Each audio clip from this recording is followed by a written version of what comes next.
We have this verse, O you who believe, so it's addressed to Muslims. This idea, O you who believe, is addressed to Muslims. Take not Jews and Christians as protectors. They are protectors of one another, and whoever takes them as protectors, surely he is of them. Okay. The idea being that Muslims should not go and try to have allies with various Jewish and Christian communities independent of their own Muslim community, right? Jews and Christians are their own protectors. They have their own community. You Muslims have your own community, right? There's a way in which the Quran also is building walls between these communities. It recognizes them as deeply and fundamentally connected, but also as distinct.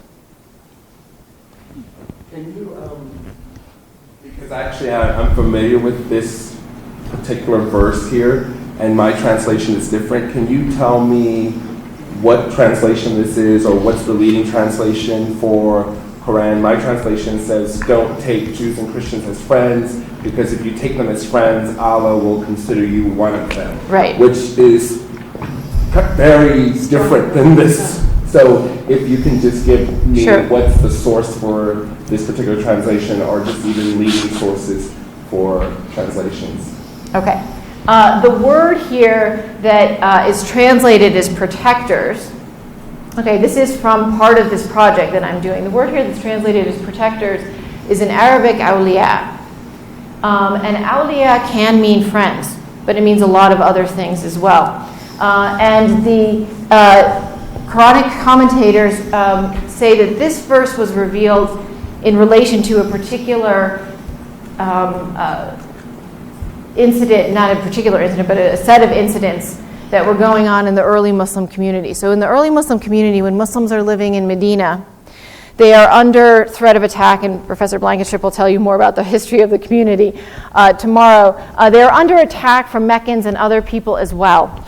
And it was not always clear that things were going to turn out well for the Muslims in Medina, right? They were outnumbered, at least in their early years. Things were not always going well for them. And there were some Muslims in Medina who kind of were making secret agreements with some of the other Jewish tribes in the region, like, you know, if this thing really doesn't work out and the Meccans come and they overrun Medina, you will take us in as your protectees. Right?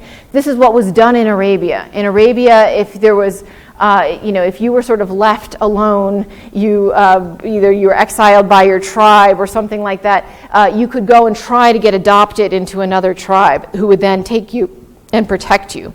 And this word walaya, this idea of awliya here, is a tribal concept. Was used in the tribal period to mean taking people in as people who would be your protectees, right? Mawla was a term related to awliya as well. So the idea was that if individual Muslims were doing this, then it was going to destroy or compromise the unity of the community. And it was trying to say, look, we as Muslims, we need to stand or fall together. You can't make a separate peace, so to speak, with other groups in the region in case this falls through, right? So you certainly can translate awliya as friends. That is one possible translation of this term. But certainly in the tribal context of Arabia, it didn't mean friends like, so-and-so is my friend and I sit down and have coffee with him, right? Awliya was an institution. That institution of walaya was an institution of tribal protection, right? So what it was saying is, you Muslims, you need to stick together. You need to be part of this. This is your community. The Jews are their own communities. Christians are their own community. You need to stay loyal to yours. Right? This is something that seems obvious to us now, but it wasn't obvious in those early days. Right? It wasn't obvious how the Muslim community was going to stand and how it was going to remain unified. Okay? So here it is translated as protectors in relation to that commentary on the Quran, which describes it as being a response to this particular situation. Now, if we want to go ahead and say this means friends, then we need to think about what this next verse means. Right? This comes from one of the very last revelations given to Muhammad. Right, toward the very end of his life. This day all good things are made lawful to you. The food of those who have been given the book, that means Jews and Christians, is lawful for you. And your food is lawful for them. And likewise, the chaste women of the believers and the chaste women of those who were given the book before you, when you have given them their bride wealth and married them and so on properly, right?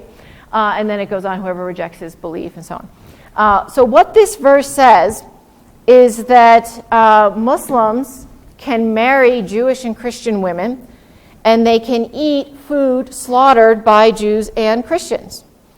These were two really important elements of that would allow people to have social relations with one another. Right? How is it that you can't be friends with Jews and Christians, but you can marry them? It wouldn't make any sense. Doesn't make any sense. You're my wife, but I'm not going to be your friend. What's clearly implied, I think, here is that there is a degree to which there can be social interaction between these two, or these three. I keep saying two. These three communities. Yeah. I think this question is very interesting. I mean, I appreciate the detailed explanation. But from my vantage point, I have seen websites that use that kind of translation to be anti-Muslim, that they were,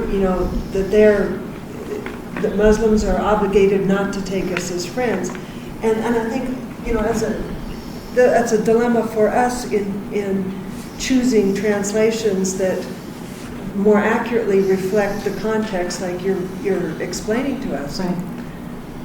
Well, I mean, it's important, and the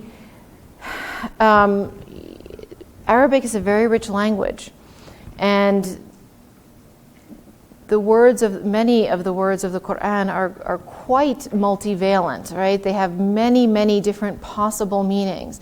And as I said, awliya is a term that can be used for friends. But it's very important to try to read it in the context of what's going on in Arabia and why this would make sense, right? It's well known that the Prophet had relations with Jews. He had treaties with Christians.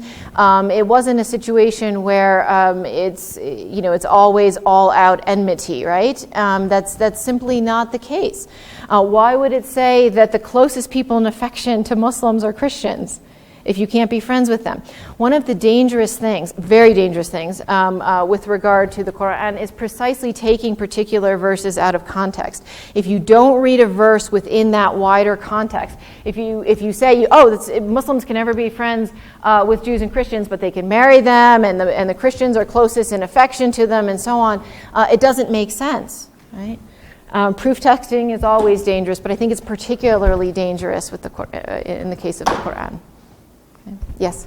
You might get into this later, but from these passages, it seems to my understanding is in the beginning, Islam does not have a huge push of conversion, because we know that in Christianity, that becomes one of the big problems. They want to convert everybody to their faith. This seems like it's okay to be different, and we're all from the same tradition, and we're going to let you be in your community, and we're not really going to try to convert all of you. Is that no, I mean, I would say certainly Muslims were very happy to have other people come into their religion as well. There were certainly Jews living in Medina with Muhammad who did become Muslim, but they didn't have to. That's the idea. That was the difference. It was understood that Judaism and Christianity were religions that continued to be valid if even if they were no longer in their perfect form, right?